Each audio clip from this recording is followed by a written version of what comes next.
అందరికి నమస్తే. Congress government direction తప్పింది. కనీసం చేసిన పని కూడా చెప్పుకునే ధైర్యం సరిపోతలేదు వాళ్ళకి. ఎందుకు ఆ మాట అంటున్నంటే, ఒక పెద్ద మీటింగ్ పెట్టిర్రు. అది నిజంగా అంత పెద్ద మీటింగ్ అవసరం లేదు. ఆడ పోయి పెద్ద హడావిడి చేసిండ్రు. అదేదో ఆశ్చర్యంగా కొత్త స్కీమ్ అప్పుడే లాంచ్ అయినట్లుగా, వీళ్ళే స్టార్ట్ చేసినట్లుగా, ఇప్పుడే సీఎం గారు వచ్చి బటన్ నొక్కుతారు అని ఎవరు తుమ్మల నాగేశ్వరరావు గారు చెప్పంగానే మొత్తం బీపీ ఇట్లా లేచిపోయి ఏం పెడతారో ఏం చేస్తారో ఏం బటన్ నొక్కుతారో అని చూస్తే లాస్ట్కు రైతు భరోసా బటన్ నొక్కిర్రు. సరే నొక్కిండ్రు, కింద మీద పడి ఈసారి రైతు భరోసా కోసమే సపరేట్గా అప్పు చేసి 17,400 కోట్లు అప్పు చేసిండ్రు.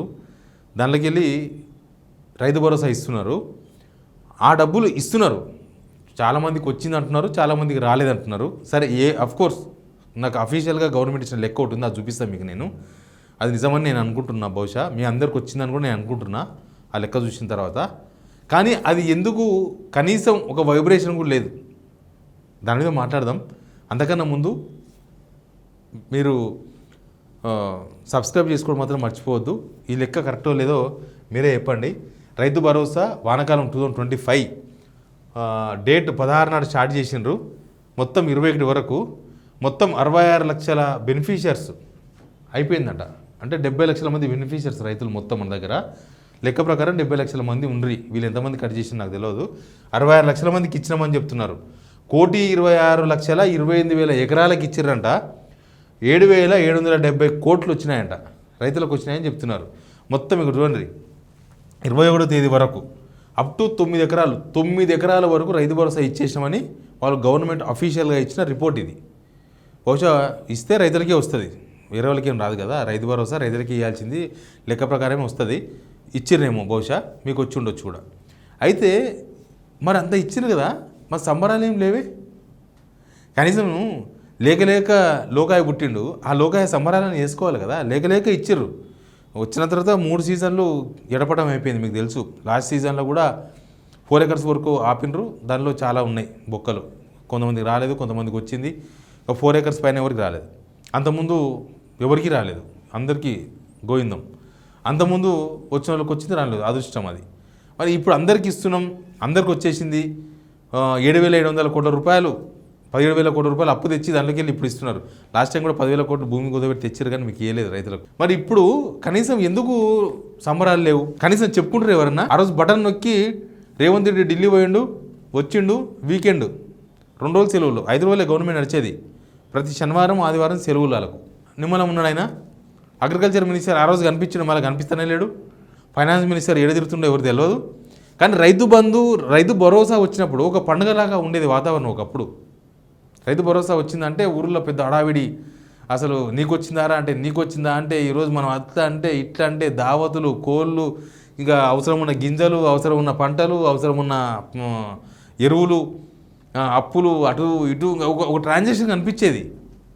మరి ఎందుకో ఆ ట్రాన్సాక్షన్ కనిపిస్తలేదు, ఆ వైబ్రేషనే కనిపిస్తలేదు. మనం కూడా అంతే కదా, జీతం వస్తుంది మనకు.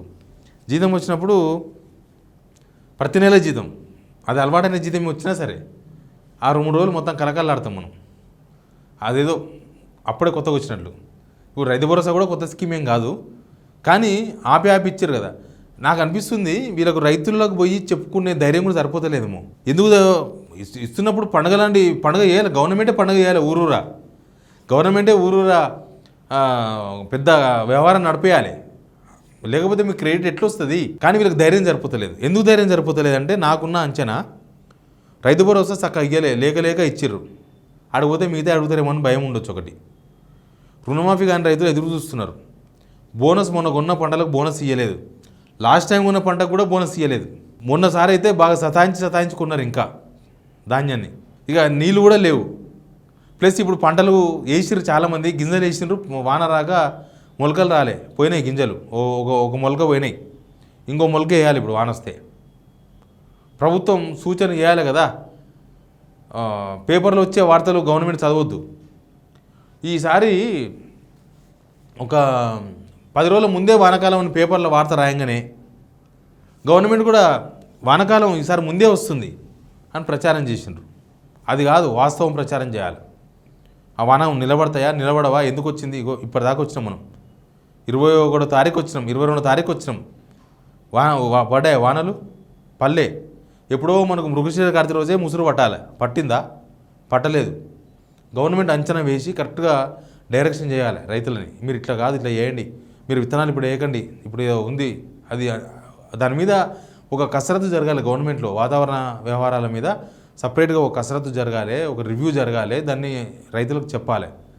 అంతేగాని ఇక ఏదో కొనిపోయి ఏదో అడుగుతున్నారు కాబట్టి ఇచ్చినాం, ఈ ఊకే పొద్దుగాలు వేస్తే ఈ ప్రతిపక్షాల పోటుకి ఎక్కువైంది కాబట్టి రైతు భరోసా చేసేద్దాం, రేపు ఎలక్షన్స్ వస్తున్నాయి కాబట్టి ఇప్పుడు వేస్తే తర్వాత చెప్పుకుందాం అటుండదు. మీరు ఇచ్చిన అంటారు కదా అప్పుడు మేము చెప్పింది కూడా ఇచ్చింది కూడా చెప్పుకోలేకపోతున్నామని, ఇప్పుడైతే ఇస్తున్నారు చెప్పుకోలేకపోతున్నారు. ఇదైతే పర్ఫెక్ట్. ఎందుకు చెప్పుకోలేకపోతున్నానికి ఇవన్నీ కారణాలు ఉన్నాయి. ఇది ఒక్కటి చెప్పుకుంటే చాలా మిగతా విషయాలు కూడా అడుగుతారు రైతులు కాబట్టి. ఎనీవే, రైతు భరోసా వాళ్ళు ఇచ్చిన లెక్క ప్రకారం మీకు అందరికీ చాలామంది రైతులకు వచ్చింది. ఇప్పుడు 66 లక్షల మంది రైతులకు వచ్చినట్టుగా గవర్నమెంట్ లెక్కలు చెప్తున్నది. మీ ఊరిలో మీకు కూడా తెలుస్తుంది వచ్చిందని. కానీ ప్రభుత్వం ఎక్కడ ఫెయిల్ అయిందో ఈ వీడియోలో నేను మీకు చెప్పిన. ప్రభుత్వం గతంలో ఉన్న తప్పిదాలన్నీ ప్రశ్నిస్తారేమన్న ఉద్దేశంతోనే బహుశా ఇప్పుడు రైతు భరోసా ఇచ్చి కూడా చెప్పుకోలేని పొజిషన్లో కనిపిస్తుందేమోనని. Please subscribe signal TV.